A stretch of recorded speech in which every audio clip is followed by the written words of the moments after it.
A gente vai mergulhar agora na ciência super sofisticada que existe por trás das plantas medicinais do Brasil. Só que, olha, essa história não é só sobre descobertas botânicas, não.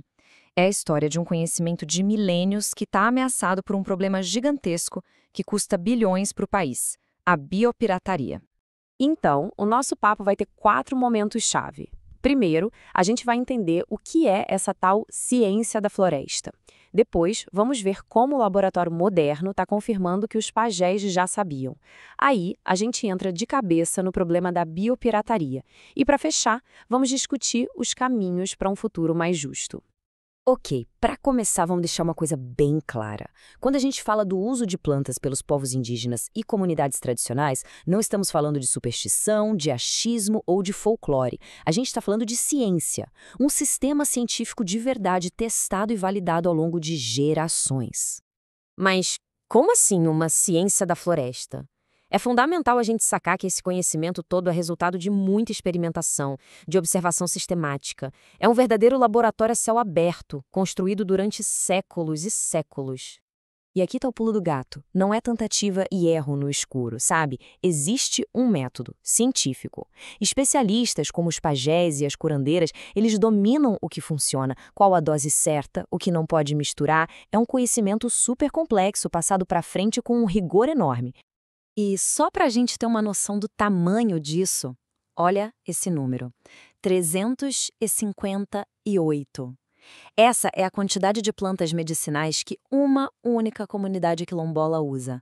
Isso dá uma dimensão da profundidade, da riqueza que é esse conhecimento. É um tesouro de verdade. E é aqui que a coisa fica mais interessante ainda. A gente vai ver agora como essa sabedoria ancestral se encontra com a pesquisa de ponta. É o momento em que a ciência de jaleco branco começa a comprovar o que as comunidades tradicionais já sabiam há muito tempo. Essa comparação aqui é de cair o queixo. Quando os cientistas usam o conhecimento tradicional como um guia, a chance de achar um composto que funciona mais de dobra salta de 41% para mais de 83%. Isso prova que essa sabedoria não é só válida, ela é um mapa que leva direto ao tesouro. Pega o caso do pequi, por exemplo, um fruto super comum no Cerrado, usado há gerações como anti-inflamatório. Pois bem, pesquisas recentes descobriram algo incrível. O extrato dele pode matar células de câncer, um remédio da tradição abrindo uma porta totalmente nova para a medicina moderna. A história do jaburandi é o exemplo perfeito. Começou como uma planta sagrada que os tupi-guarani usavam em rituais para purificar o corpo. Séculos depois, um médico brasileiro leva a planta para a Europa, isola um princípio ativo dela e hoje é a base do único remédio natural aprovado no mundo todo para tratar glaucoma. Só que a história do jaborandi tem um lado bem sombrio, e aqui a nossa conversa vira. O sucesso global desse remédio não gerou um centavo de benefício para as comunidades que guardaram esse conhecimento por séculos. Pelo contrário, a exploração foi tão predatória que quase acabou com a planta na natureza. E é aí que a gente entende o perigo. A validação científica, sem justiça, vira ameaça. E isso nos joga direto no centro do problema, a biopirataria. Que, vamos ser claros, não é só roubo de planta. É uma forma moderna de colonialismo que rouba a propriedade intelectual de comunidades inteiras. Então, para ficar bem claro o que é biopirataria, é quando uma empresa, um pesquisador, pega uma planta ou um animal, usa o conhecimento tradicional para saber como usar, desenvolve um produto comercial e faz tudo isso sem pedir permissão, sem dividir os lucros e sem nem dar o crédito para quem descobriu aquilo. É simples assim. E o prejuízo para o Brasil? Bom, se preparem.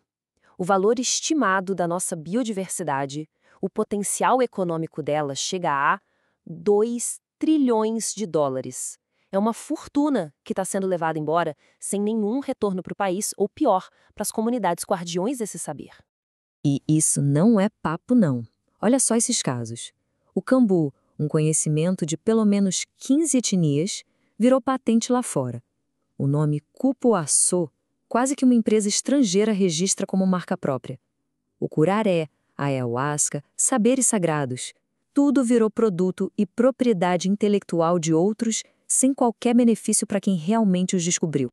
E essa citação do professor Marcos Feres mata a charada. O sistema de patentes do jeito que é hoje, ele não foi feito para reconhecer um saber que é coletivo, que pertence a uma comunidade. Ele foi feito para proteger a inovação de um laboratório. O resultado? o conhecimento tradicional fica vulnerável e acaba sendo engolido e monopolizado. Tá, o cenário é complicado. Mas e aí? Existe uma saída?